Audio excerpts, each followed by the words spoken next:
I think one of the key elements of it is using music to teach music. And that's a really big thing I think that's important, because if we use their ears, we're really developing their skills.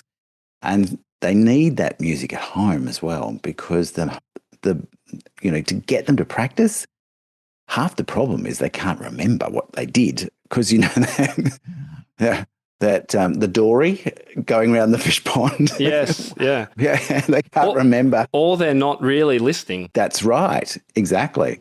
But music is integrated into a different part of the brain, and it helps them remember more effectively. So if they've done some movement as well, it really helps. You're listening to The Topcast, the original podcast for growth-minded instrumental music and voice teachers since 2015, with your host, Tim Topham. Our mission at Top Music is to empower instrumental music and voice teachers to find and nurture their innate creativity so that they can teach lessons that are innovative, integrated, and inspiring, and that will have a positive lifelong impact on their students.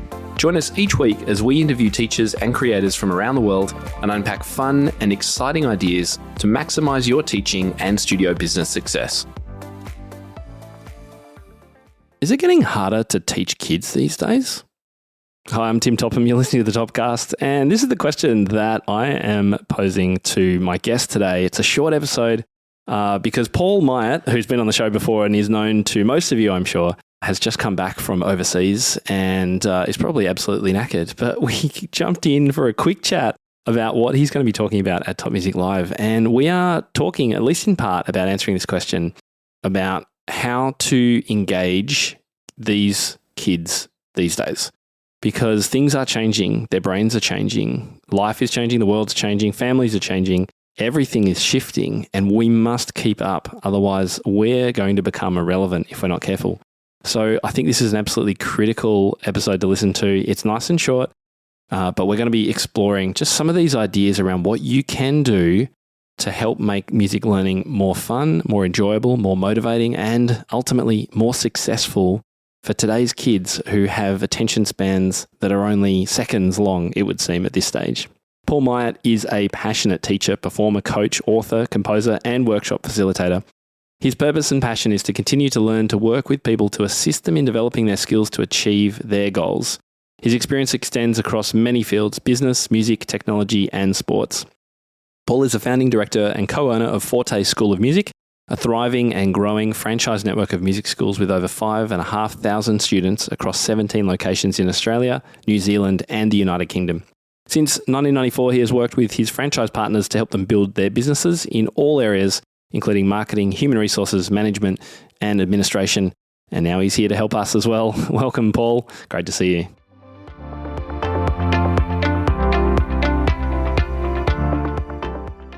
Hey, Paul, welcome back to the podcast and welcome back to Australia. You've just been overseas, I think. I have. I just got back from MTNA, their 150th. Super jealous that I wasn't able to get there this year. I heard you had some good numbers at your events and you did quite a bit of speaking over there. And of course, you are coming to Top Music Live very, very soon, which we're very excited about. In fact, it's 2 weeks away, which is kind of crazy. But look, I want to talk to you today about Gen Alpha. Is that what we call 8 to 12-year-olds these days? Well, 8 to 15. 8 to 15-year-olds? Actually, they'll be 16. They're going to be 16 this year. So, yes. Any of those kids born since 2010 or when the iPad came about, the iPad generation. Yes, and we're living the results of all of that experiment that that the world has given our children. But it does seem that it's getting harder and harder to motivate this group of students. So I guess my first question is, would you agree, and are you kind of seeing that yourself and with other teachers you work with? Well, I think a lot of teachers are finding it challenging, that's for sure. And I've just done some research that identifies that. But they're also noticing that there are fine motor skill development issues. And of course, these kids are living in the dopamine economy. I don't know if you've read that book by Jonathan Haidt, The Anxious Generation, but, every app that they use has been engineered to compel them to keep coming back.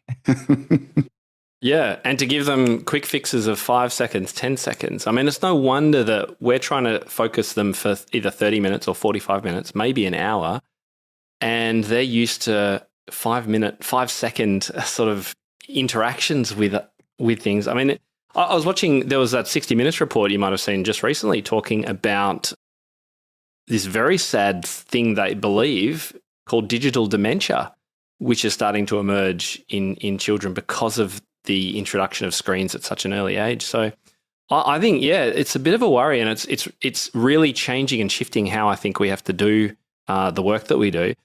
You're doing a PhD at the moment, right? Is this part of what you're focusing on?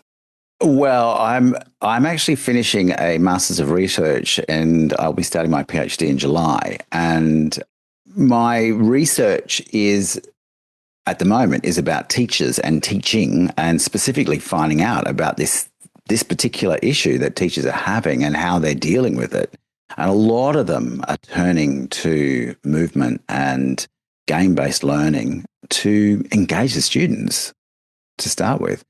But my research is on sensory motor integration in piano pedagogy, which is basically the neuroscience of what we're doing. All that movement that they're doing is, and how it impacts on their learning. And what we're finding is so many students are really, really challenged, just the engagement side of things. And if we can get them moving, it really, really helps them. Yeah. So when you say you've talked about two things, movement and game-based or gamifying, I think. But when you talk about gamifying, you're not talking about more iPad games. I mean, they can be useful, right? What do you mean by that? Well, I mean, I'm not talking about gamification. I'm talking about game-based learning, so that it's more interactive, but not with not digitally interactive. It's more interactive where they're moving, they're doing an activity, and so they might be doing a movement activity. And one of the best ways of doing this, obviously, when there's a few of them doing it together, because they actually bounce off each other. But in private lessons, you can do that just as effectively with doing some movement, using percussion instruments, props, all sorts of things. And then I think one of the key elements of it is using music to teach music. And that's a really big thing, I think, that's important. Because if we use their ears, we're really developing their skills. And they need that music at home as well, because to get them to practice, half the problem is they can't remember what they did, because the dory going around the fish pond. Yes, yeah. Yeah, they can't remember. Or they're not really listening. That's right, exactly. But music is integrated into a different part of the brain, and it helps them remember more effectively. So if they've done some movement as well, it really helps. I want to come back to that, because you've talked and demonstrated more about whole body learning, which is what I believe we call this approach. I was thinking the other day, when I was a kid, I wonder if you were the same, my dad used to play music in the house all the time. And I still listen to some of that music because it brings back all sorts of memories. In the car, no one had headphones or iPhones, so everyone listened to what was on in the car. I don't think that really happens anymore, and I think that's because you were talking about using music to teach music, listening being really important. I don't think kids listen to a lot. I mean, they do listen to a lot of music in their, earbuds, but is it good music to listen to? I wonder, it's often rap and blah, blah, blah. I'm sounding like a grumpy old man, aren't I, Paul? All these kids with their rap music these days. Well, I teach a lot of teenagers now, because all of my students have grown up. They're aging out, like they're going to university and things. And I've taught them since they were 3 or 4 years old. And what astounds me is that they have such a sophisticated ear, because they listen to such a wide range of music. So they listen to what their parents listened to and listen to. So they know 80s and 90s, and they listen to the music of today as well. Yeah, hopefully in the car. I mean, that's when I force my kids to listen to my music, and they do know some 80s music and 90s music, which is good. So let's talk about this whole body learning, which I think is the best phrase to sort of encapsulate what you're talking about, which is rather than sit a kid in front of a book and point at notes, get the music into their body, use the music to teach the music before they actually press the buttons or strum the strings.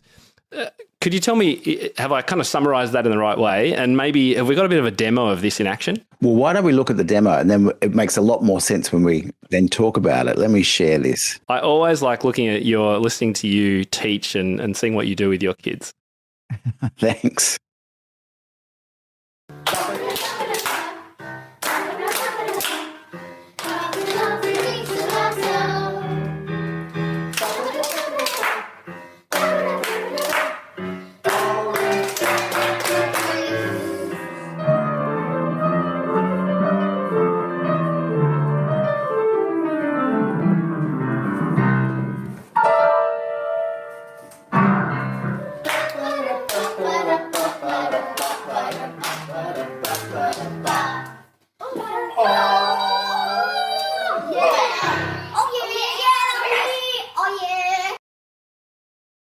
We should just quickly describe that for teachers that are listening rather than watching.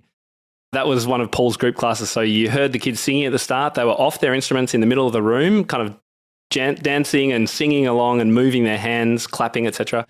Then the middle section, they were at their instruments and you could hear them working together, and then they came back again. So how does all that work? What have we listened to? Well, we're getting the sound of the music in our ear. And we're doing this movement that is really focusing on the rhythm in this particular piece. It's in 6/8, and they're getting that da-ba-da. So they're getting that feeling of the sound. And they're also doing some movement there as it goes down. You watch some. Yeah, they're getting lower. Yes, they were. And I think, well, as you could see, they were so engaged and really wanting to play together and doing it together.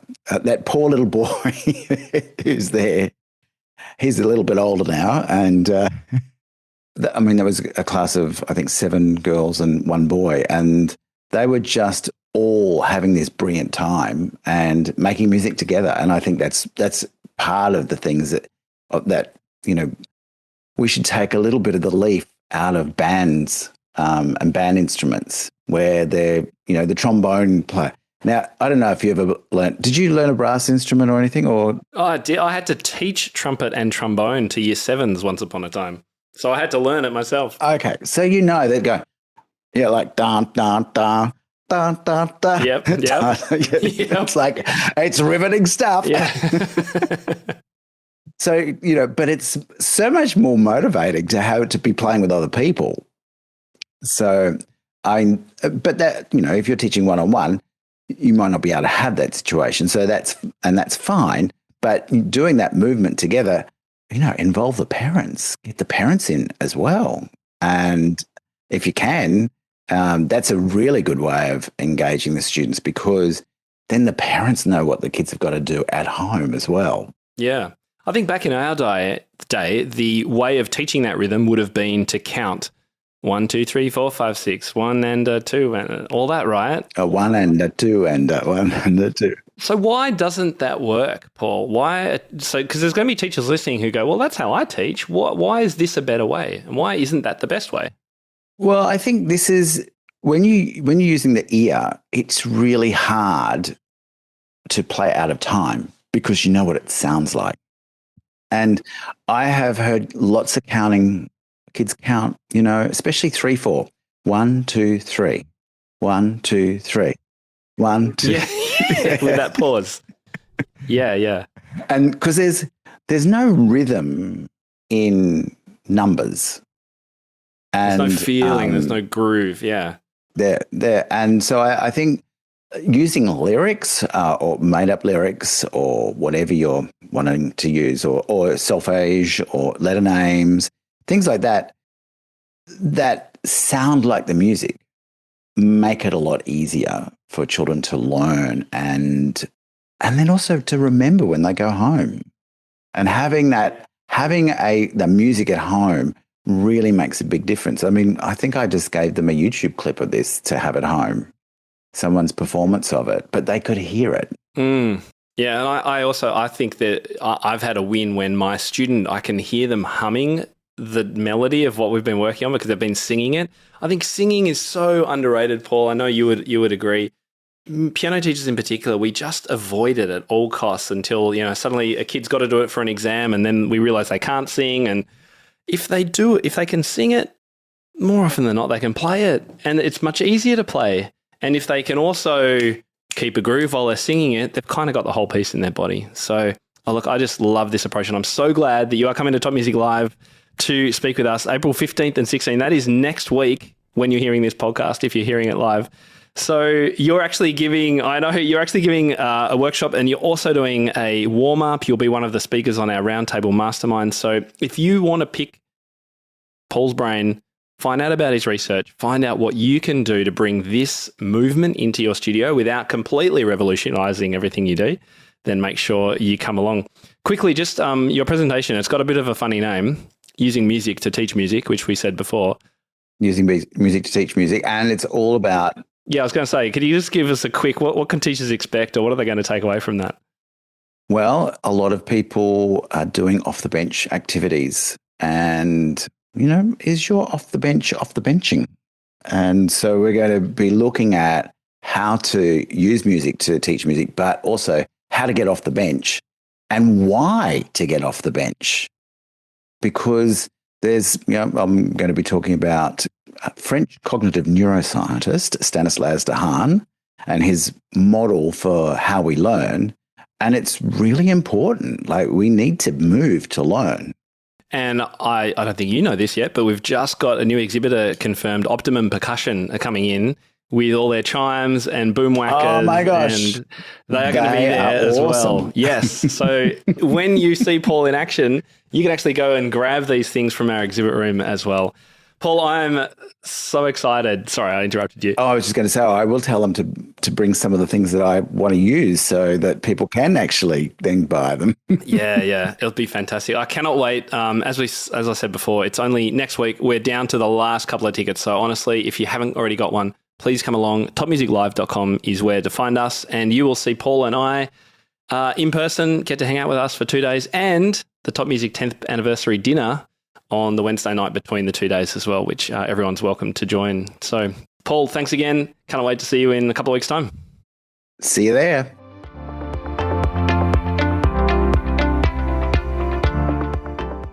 Well, as you've heard, Top Music Live is mere days away, but we do have still a chance to get some last-minute tickets if you would like one and you haven't yet got your ticket. topmusiclive.com is the place to go. We have tickets open until just a day or two before the conference doors open. So secure your spot. Until next time, I'm Tim Topham and you've been listening to the Topcast. I'll see you at Top Music Live. I'll speak to you soon. How do you keep up to date with all the latest trends and research into music education? How do you connect with other teachers around the world and make sure your teaching stays fresh and relevant for students of all ages and stages, both now and into the future? I created our Top Music Pro membership to be the one-stop shop for music teaching resources, training, support and community, and I'd love for you to come and join us inside. With over 40 comprehensive training courses, hundreds of teaching demonstrations and lesson plans, free monthly sheet music, discounts and all the business and pedagogy support you could ever need, Top Music Pro is the community you've been looking for.